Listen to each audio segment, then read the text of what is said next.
ఏదైతే నేను ఆ రోజు చెప్పినటువంటి సంక్షేమ కార్యక్రమాలు సూపర్ 6 ఇవి కూడా చాలా వరకు ఇచ్చి కాపాడుకుంటూ వచ్చాం. అందరికీ చేసిన తర్వాత ఎవరైతే ఎంప్లాయీస్ ఉన్నారో వాళ్ళకు కూడా నా బాధ్యత. అయితే మనసు ఉంది కానీ మార్గం లేదు.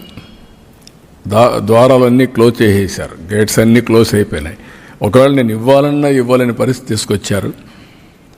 బట్ ఏదైనా సరే ఈరోజు ఆలోచించిన తర్వాత నాకు అనిపించింది వీళ్ళకు కూడా మనం మళ్ళా కనీసం దీపావళి ముందు ఈ ప్రభుత్వం మీతో ఉంటుంది, అందరికీ చేసినప్పుడు నేను ఎవరిని కూడా అందరికంటే ముఖ్యంగా వీళ్ళు హుషారుగా ఉంటేనే నేను అనుకున్న పనులు కూడా సుజావుగా జరుగుతాయి.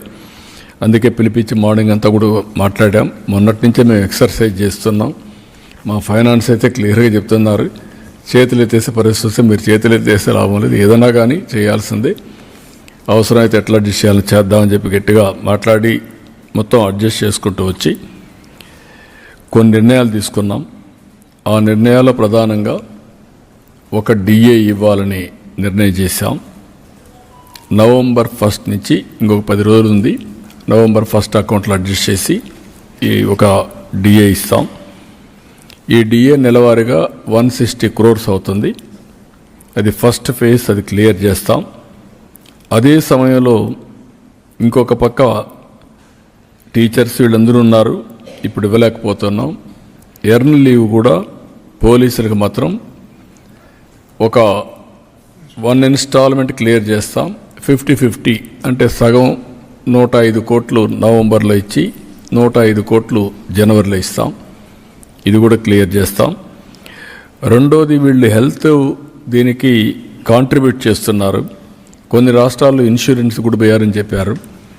ఒక 60 డేస్లో ఇదే క్యాబినెట్ పనిచేస్తూ 60 డేస్ లోపల సిస్టమ్స్ అన్ని స్ట్రీమ్లైన్ చేసి మెరుగైన విధానం తీసుకొచ్చి ఏ ఎంప్లాయీ కూడా ఇబ్బంది లేకుండా రియల్ టైంలో హెల్త్ బాగాలేనప్పుడు క్లియర్ చేసుకునే విధంగా దానికి కూడా తీసుకొస్తాం.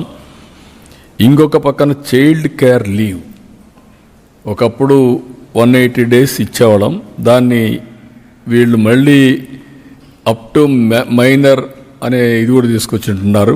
అలాంటి వల్ల ఇబ్బంది వస్తుంది. అందుకే ఈరోజు ఆలోచించింది చైల్డ్ కేర్ లీవ్ అనేది 180 డేస్ వాళ్ళ రిటైర్మెంట్ వరకు ఎప్పుడైనా ఉపయోగించుకున్నట్టుగా అది కూడా ఇస్తున్నాం. ఇంకొక పక్కన వీళ్ళ ఆఫీసులు ఉన్నాయి. ఈ ఆఫీసులన్నిటికి కూడా మనం ఒకసారి చూస్తే ఒకప్పుడు ఎగ్జంప్షన్ ఇచ్చాం ఈ ప్రాపర్టీ ట్యాక్స్ ఇవన్నీ.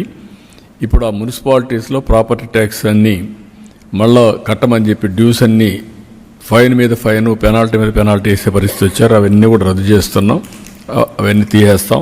భవిష్యత్తులో కూడా ఎలాంటి పన్ను లేకుండా వాళ్ళు ఆఫీసులు రన్ చేసేది ఎంప్లాయీస్ సమస్యలపైన ఇచ్చేస్తారు కాబట్టి అది కూడా క్లియర్ చేస్తాం. ఇంకొక పక్కన ఏదైతే ఆర్టీసీ ఎంప్లాయీస్కి అందరికీ ప్రమోషన్ ఒకటి పెండింగ్ ఉంది, ఆ ప్రమోషన్ కూడా క్లియర్ చేస్తున్నాం. మండేకి అది కూడా ఈ యొక్క దీపావళిలో అది కూడా క్లియర్ చేస్తాం. ఇది కాకుండా ఇంకొక పక్కన నామన్ క్లేచర్స్ అని ప్యూను, వాచ్మ్యాన్, అటెండరు, తర్వాత జూనియర్ అసిస్టెంట్ అని, ఇలాంటి ప్లంబర్ అని, ఇలాంటి పోస్టులు అన్నీ ఉన్నాయి.